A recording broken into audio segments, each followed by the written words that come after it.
TV serial उड़ने की आशा के आने वाले एपिसोड में आप देखेंगे कि जो सचिन है वो कम्प्लीटली ब्रोकन है अंदर से। उसे डर लग रहा है साइली के खो देने का। इधर वो अपने आप को एक मंदिर में पाता है और भगवान के आगे रिक्वेस्ट करता है कि प्लीज चाहे जो हो जाए मेरी बाइकों को मेरे पास लौटा दो। एक फ्रेंड उसे जेंटली एडवाइस करता है कि तुम घर लौट जाओ। मुझे ऐसा लगता है कि हम लोग साइली को अब नहीं ढूंढ पाएंगे, उन्हें जब आना होगा वो आएंगी। तभी ये सुनकर के सचिन शॉक हो जाता है। वो जैसे ही घर में होता है वो देखता है कि साइली उसका इंतजार कर रही है और तभी वो उसे देखकर खुश होता है।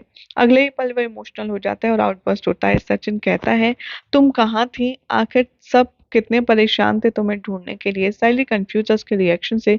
वो एक्सप्लेन करती है कि मैं तो सुबह गई थी एक बहुत बड़े डेकोरेशन प्रोजेक्ट के लिए। मैंने रिया को जाने से पहले बताया तो था और सब लोग सो रहे थे इसलिए मैंने किसी को बताया नहीं। तभी रिया आती है डाइनिंग रूम में और साइली को देखती है और फ्रीज हो जाती है और वो चिल्लाती है कि आखिर किसी को बिना बताए आप कहाँ गायब हो गई थी। साइली यहाँ उसे याद दिलाती है कि मैंने तुम्हें सुबह बताया तो था कि मैं जा रही हूँ, तभी तो यहाँ पर मैं चली गई थी क्योंकि तुम सबको बता ही दोगी। रिया कहती है कि अच्छा, मैं उस वक्त फोन पर थी और मुझे नहीं पता कि आपने मुझसे ये कहा था। मैं तो हेडफ़ोन यूज़ कर रही थी, ईयरफ़ोन यूज़ कर रही थी इसलिए मैंने आपको प्रॉपर्ली सुना नहीं। तभी यहाँ पर सभी लोग रिलैक्स हो जाते हैं और जो अफ़ेक्शन है, टेंशन है वो सब खत्म होती है। रेणुका ऑलरेडी फेड अप है साइडी के सो कॉल्ड केयरलेस बिहेवियर से।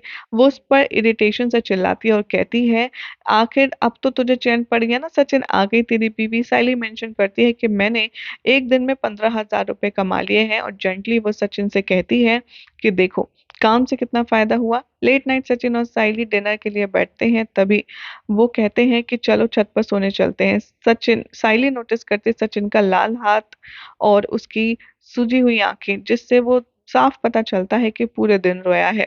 वो यहाँ पर बहुत कूल प्ले करने की कोशिश करता है, एक्सक्यूज देता है, लेकिन साइली समझ जाती है कि सचिन को उसकी कितनी टेंशन थी। वो कहती है कि मैं समझ सकती हूँ सचिन, तुम मुझसे कितना प्यार करते हो।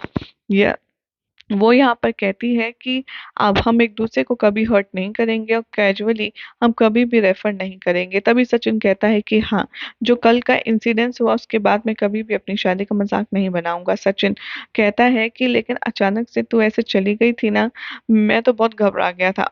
दिलीप, चिट्टी, सब लोग मुझे ह्यूमिलेट कर रहे थे। लॉज कंप्लेन कराने गया था जब मैं पुलिस स्टेशन में। मुझे लगा था कि तेरे साथ चिट्टी ने कुछ गलत किया है। इधर साइली सिंसियरली सॉरी बोलती है। सचिन उसको यहाँ पर पास में खींचता है और गजरा पहनाता है उसे अपने हाथ से। वो कहता है कि मैंने तेरे लिए सुबह से खरीदा था और ये बहुत प्यारा सा रोमांटिक जेस्चर साइली को पसंद आता है। साइली उससे कहती है कि तुम एक काम करो, मेरे बालों में खुद लगा दो। तभी उसे पता चलता है कि यहाँ पर साइली भी उससे बहुत प्यार करती है और ये दोनों एक दूसरे की बाहों में सो जाते हैं। अगले दिन साइली अपनी माँ के घर जाती है। वो डिटरमिन्ड है कि उसे सारे जवाब चाहिए उसके भाई से, जिस तरीके की हरकतें वो चिट्टी के साथ कर रहा है। तभी वो कहती है कि तुमने सचिन के खिलाफ कंप्लेंट क्यों कराई बोलो, और वो उसे कोई जवाब नहीं देता। यही सब दिखाया जाएगा शो के अपकमिंग एपिसोड में। अब देखना होगा काफी खास कि क्या सचिन और जो दिलीप के बीच का कॉन्फ्लिक्ट है वो कभी साइली सॉल्व कर पाएगी। क्या लगता है कमेंट कीजिए, चैनल सब्सक्राइब करें, नोटिफिकेशन बेल दबाना ना भूलें। थी ना लाजवाब इंटरेस्टिंग अपडेट। अगर आपको ये अपडेट पसंद आई तो चैनल को सब्सक्राइब करें, नोटिफिकेशन बेल दबाएं ऐसे ही शानदार और मज़ेदार चटपटी खबरों के लिए।